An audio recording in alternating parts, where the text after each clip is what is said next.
pagi, perkenalkan nama saya Niputu Gita Priska Perdana Putri dari kelas 11 MIPA 1, nomor absen 22. Saya di sini sebagai moderator. Jadi, tujuan kami membuat video ini adalah untuk mempresentasikan hasil diskusi kami tentang teks eksplanasi. Adapun nama anggota-anggota kami yaitu... Perkenalkan, nama saya Niputu Marsanda, saya dari kelas 11 MIPA 1, absen saya 23. Di sini saya sebagai penanya. Perkenalkan, nama saya Nur Aziza dari kelas 11 MIPA 1, absen 25. Di sini saya sebagai penyaji materi. Kenalkan, nama saya Niputu Rizka Mevia Putri, absen 24 dari kelas 11 MIPA 1. Di sini saya sebagai narasumber yang pertama. Perkenalkan, nama saya Niputu Bintangan Dini, absen 21 dari kelas 11 MIPA 1. Di sini saya sebagai narasumber 2. Baik, di sini saya akan mempresentasikan atau menjelaskan tentang teks eksplanasi. Teks eksplanasi yaitu teks yang berisi tentang proses mengapa dan bagaimana kejadian-kejadian alam, sosial, ilmu pengetahuan, budaya, dan lainnya dapat terjadi. Sesuatu kejadian, baik itu kejadian alam maupun kejadian sosial yang terjadi di sekitar kita, selalu memiliki hubungan sebab dan proses. Nah, adapun ciri-ciri teks eksplanasi antara lain, yang pertama, informasi yang dimuat berdasarkan fakta atau faktual. Hal yang dibahas yaitu sesuai fenomena yang bersifat keilmuan atau berhubungan dengan ilmu pengetahuan. Sifatnya informatif dan tidak berusaha mengaruhi pembaca untuk percaya dan terhadap hal yang dibahas.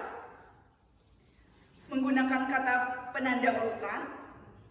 Fokus pada hal umum atau generik, bukan partisipan manusia, contohnya tsunami, banjir, gempa bumi, hujan, dan lainnya. Struktur teks eksplanasi.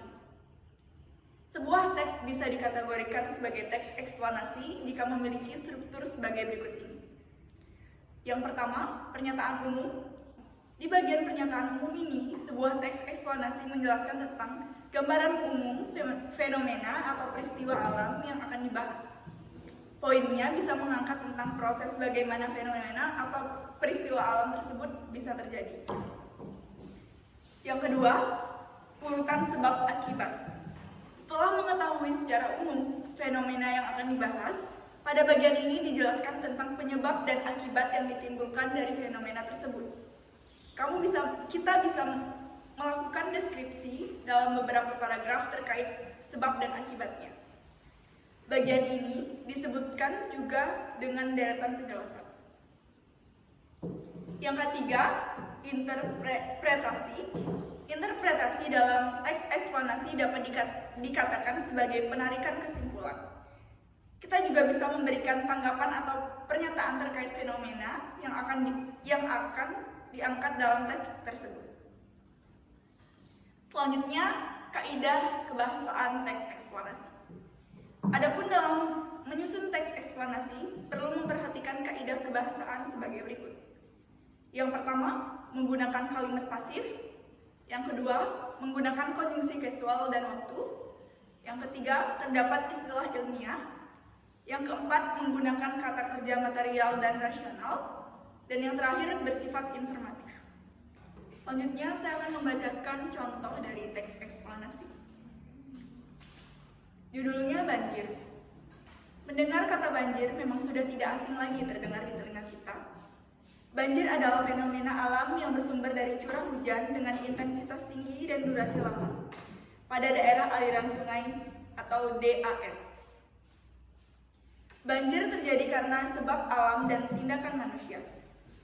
Penyebab alami banjir adalah erosi dan sedimentasi, curah hujan, pengaruh fisiografi atau geofisik sungai, kapasitas sungai, drainase lahan, dan pengaruh air pasang.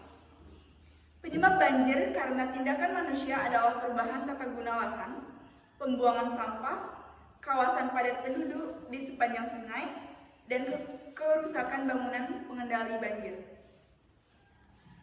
Penyebab alami banjir sebagai akibat perubahan tata guna lahan, terjadi erosi sehingga sedimentasi masuk ke sungai dan daya tampung sungai menjadi berkurang. Hujan yang jatuh ke tanah, airnya akan menjadi aliran permukaan atau runoff di atas tanah dan sebagian meresap ke dalam tanah, yang tentunya tergantung pada kondisi tanahnya. Ketika suatu kawasan hutan diubah menjadi pemukiman, hutan yang bisa menahan air permukaan cukup besar diganti menjadi pemukiman dengan resintesi aliran permukaan kecil. Akibatnya, ada aliran permukaan tanah menuju sungai dan hal ini berakibat adanya peningkatan debit aliran sungai yang besar. Pembuangan sampah di DAS membuat sungai tersumbat sampah. Jika air melimpah, air akan keluar dari sungai karena daya tampung saluran berkurang. Kawasan padat penduduk di sepanjang sungai atau drainase dapat menjadi penghambat aliran dan daya tampung sungai. Masalah kawasan kumuh dikenal sangat penting sebagai faktor sosial terhadap masalah banjir dan perkotaan. Sekian materi dan contoh dari teks eksplanasi yang dapat saya sampaikan. Saya kembalikan ke moderator. Selanjutnya akan dilaksanakan sesi tanya jawab. Untuk penanya dipersilakan.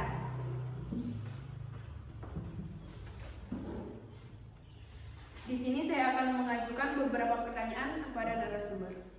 Pertanyaan pertama, apa saja struktur yang membangun teks eksplanasi? 2. Bagaimana ciri bahasa dalam teks eksplanasi?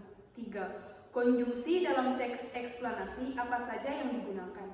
4. Konjungsi eksternal digunakan pada genre.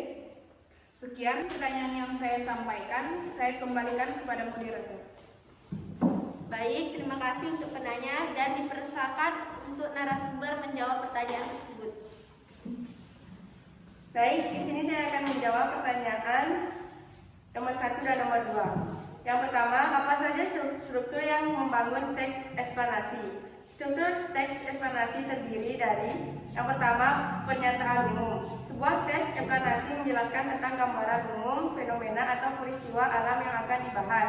Poinnya tentang proses bagaimana atau peristiwa akan tersebut dapat terjadi. Yang kedua, urutan sebab akibat, yaitu menjelaskan tentang penyebab dan akibat yang ditimbulkan dari fenomena tersebut. Yang ketiga, interpretasi. Interpretasi dalam teks eksplanasi dapat dikatakan sebagai penaikan kesimpulan. Pertanyaan yang kedua, bagaimana ciri bahasa dalam teks eksplanasi?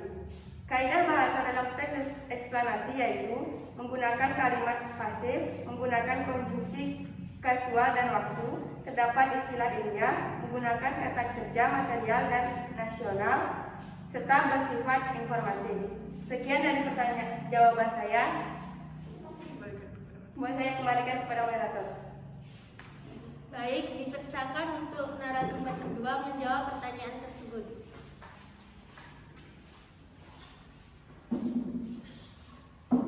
Baik, di sini saya akan menjawab pertanyaan nomor 3 dan 4. Pertanyaan nomor 3, konjungsi apa yang dapat dipakai dalam teks eksplanasi? Jawabannya yaitu konjungsi yang dipakai dalam teks eksplanasi yaitu ada 2. Yaitu yang pertama konjungsi kasual, contohnya yaitu maka, kalau, karena, jika, bila, oleh sebab itu, dan sehingga. Sementara itu konjungsi waktu adalah ketika, sebelum, sesudah, dan masih banyak lagi.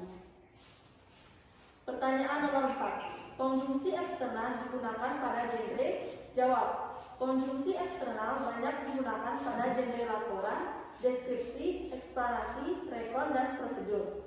Hal ini karena kelima genre itu merupakan pengungkapan deskripsi peristiwa dan kualitas. Sekian jawaban dari saya kembalikan ke moderator.